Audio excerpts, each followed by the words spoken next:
Hello and welcome to this edition of Recreating the Better Me Book Signing Event. I have joined with me here today Miss Sheryka Alford. Hello. So tell us a little bit about what you think about Recreating Me, a Better Me, the book. Well, I will admit, first of all, when I picked up this book, in all transparency, I did just like this. And I said, oh no, this chick is crazy. I put it down. I said, she wants me to do too much work because I saw all the lines and the questions, and I was like, oh no. But once I did commit to sit down and reading the book, I was glad I did. It was an easy read, and I will say, you get out of the book what you put into it. So there were certain times in the book where I was literally amening and talking out loud to certain statements that were made. And there were other times where I was just like, oh, yeah, that's the truth. So I'm not going to give any spoiler alerts because I know some of you have the book, but you have not had the opportunity to complete it or to start reading it yet. But it really is a great book, and I would encourage you to take the time to, I guess, ask yourself the questions and be honest. All right. I've been on my journey for recreating myself for 2.5 years. Matter of fact, this is going into my third year. Going into my third year in November. So y'all give me a hand. Going into my third year of recreating myself, I started out just by saying I'm not going to cuss anymore. I had the potty mouth when it comes to talking. I was cussing, and I wasn't really mad or anything like that. That was my vocabulary. I was having my say. But Lord, I thought, well, let me get this under control. So by January, I've made a lot of progress. So I didn't cuss as much. But there was a time I had to go back and reframe my words. So when I was having a conversation and I caught myself saying something that was ugly or that I shouldn't say it, I would stop, find a different way to say it, and then I would proceed with my conversation. So I had to be intentional in making those corrections for my life. So I thought, well, shoot, by May, I was doing pretty good. I did a business class, and I made it through that class without all the cuss words. My vocabulary was changing, so I'm thinking, I'm on the right path. But then one day something happened, and my attitude showed up. So even though I wasn't cussing and raising sand and all that, I realized, yeah, you change your vocabulary, but you need to do something with this attitude now. So this is a lot of what sparked coming up with this book, because I'm educated. I've been educated since I was 20 years old. Been a professional since I was 20 years old. And I've been working on it since I was 20 years old. But how many know that education can't always do it for you? There's some things you have to do intentionally for yourself. So when you see church folks that you've seen for 90 years and they still act like they did 90 years ago, they're not intentional with their walk or with their change. They just think, like me, that they know it all and that they have it all together. Because that's kind of where I was. You couldn't tell me nothing. I knew it, and if I didn't know it, you sure couldn't tell me. And that's my attitude. And everything reflected through that lens of that attitude. You couldn't tell me nothing. I just knew it. And even if you did tell me, I wasn't hearing you no way. Y'all know people like that? Y'all know people like that? Because that was me. So I had to go and work on recreating myself. And so how I done that was by self-educating. This isn't something that I went to a university or college to learn. This is something I had to get real with myself and pull myself aside and say, look here, woman, you got some issues. And no, you don't know it all. As much as you know, you still don't know it all. Just a little fraction of what you know, and it ain't enough to amount to a hill of beans. So tell me a little bit about what your favorite chapter was in the book. Well, I have to admit, my favorite chapter was the first chapter because it was over finances, and enjoy discussing the topic of finances. I think it's important.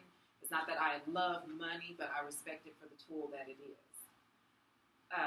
But I'm just curious because I thought it was interesting that you started right at the gate, Chapter 1, finances. What prompted you to do that, or how did you determine what order to put your chapters in the book? I really didn't put the contents of this book in any particular order. But with finances, when I teach a business class, finances is one of the first places I start now with financial literacy.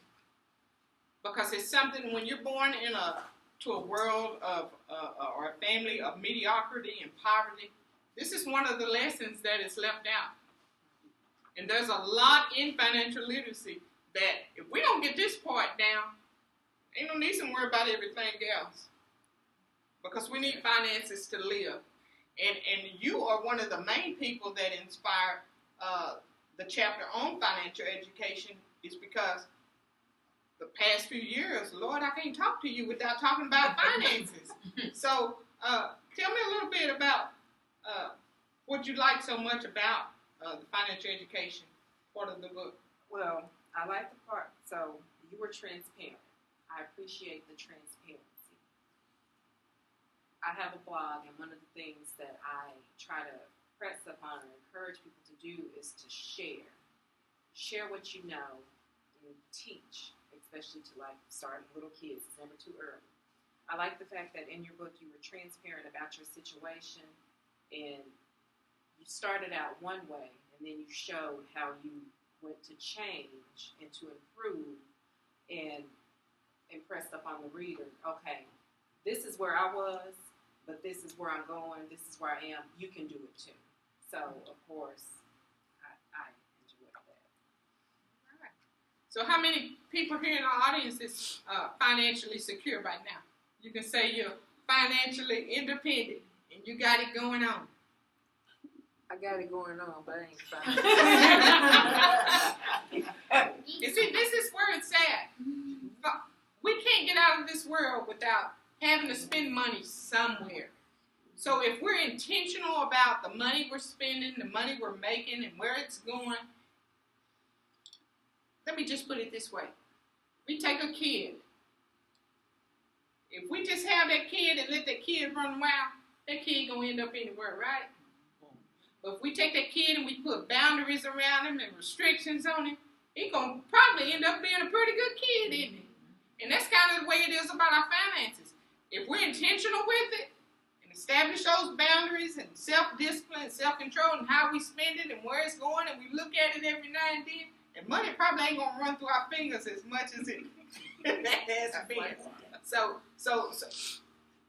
when we come from poverty and mediocrity, we spend a lot of unnecessary money on stuff. Stuff. And that's the only way I can put it. Whether it's a car, whether it's clothes, shoes, getting our hair and nails done. You know, we spend a lot of money on stuff. And a lot of that funding that we're spending on stuff really don't amount to a hill of beans. It don't produce anything in us. So what this is saying, instead of spending all of it on stuff, let's take some of it and apply it into areas that can be beneficial for us and our families in the long run. We're not going to make financial leaps and bounds overnight, but we can start the process so that when we look up 2 or 3 years down the line, we can look back and say, oh, I got all this money padding here. So that's kind of where we're moving in that direction. There was also another, I have my notes because we've been through this whole book. Okay, so from referencing on pages 31 and 33 about self-care.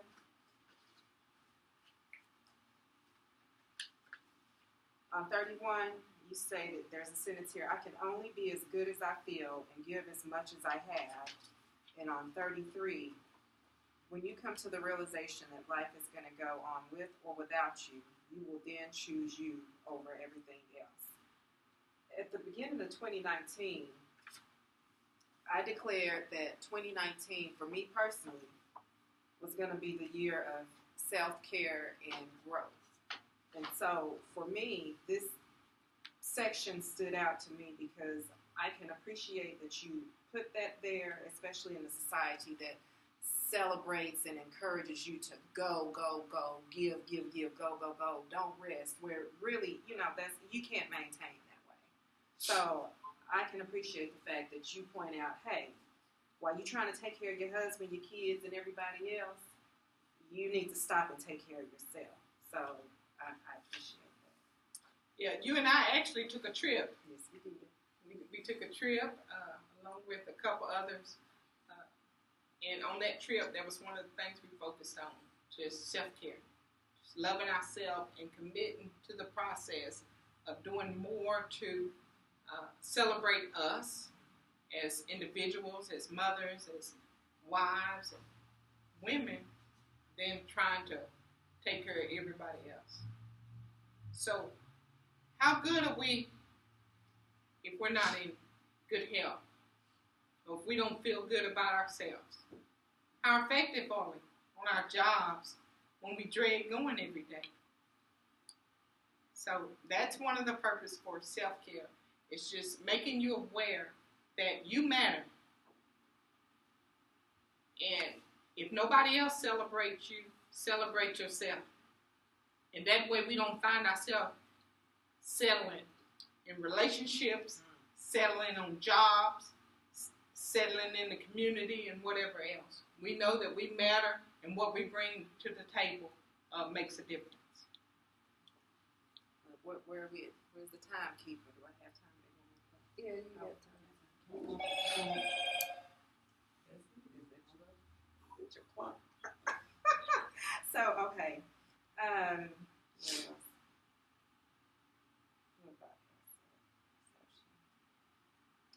So, on page 53, on page 53. Oh, okay. So, on page 53, this was dealing, chapter 4, better relationships. There's a couple of sentences. When you discover your issues, go to work on yourself and try to find practical ways for you to become better or more knowledgeable in that area. When you work on yourself, everything connected to you becomes better.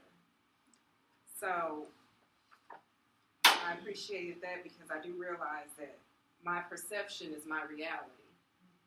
So if I'm in a state of, if I'm in a state of funk, I'm going to perceive the action of everybody else as less than positive, which is going to have a negative impact on my relationships.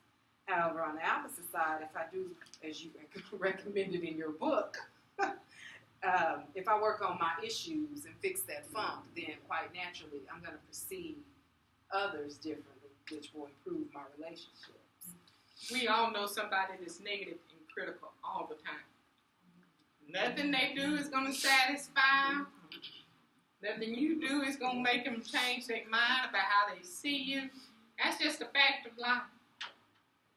So, if everything you see through a negative lens, who has the problem, me or you? The one that's complaining. The one that's complaining. I could be doing my best, falling over backwards, everything. But if you're the one that has the issue, then that's where the issues need to be worked out. And so oftentimes, especially when we're young women seeking mates and things like that, we think, oh, we can change them. That's one of the first things come to mind. We can change them.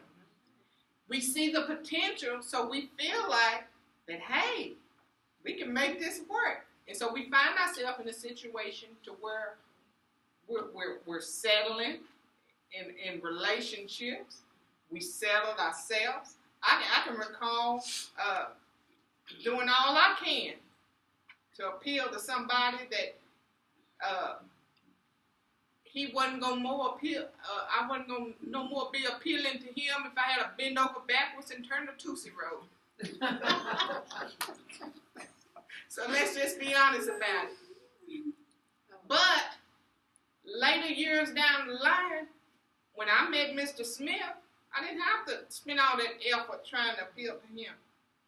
So whoever I am to the right man, guess what? Yeah, I'm going to be something. Even if I ain't, but you know what I'm saying? So after you deal with your issues, you don't have to worry about if this here going to accept you, is she going to like me, or how can I be her friend? A lot of times we waste a lot of energy and effort trying to appeal to people, that if you turn a cartwheel and land it in their lap, sitting there in that chair, they still not going to like you. So it's just time to get real. We deal with the issues within, be proud of who we are, mistakes and all, guys. There is nothing that we've done in the past that has disqualified us for today, because we're still here today. If my past was going to count me out, I believe the good Lord would have took me on out years ago. But I'm still here, so that means I still have a purpose and a destiny to fulfill. I work on my issues as it's revealed to me. Lord knows I have a lot more to go. I have a lot more relationships to establish, and I'm just looking forward to seeing what's ahead of me. I appreciate what's behind me, but as I see my issues before me, rather than minimize them or trying to impose it on somebody else thinking they have the problem, I deal with that within myself. So yes, you're a better you, your relationships are better. That's on your job and your community and your church, everything. Yay!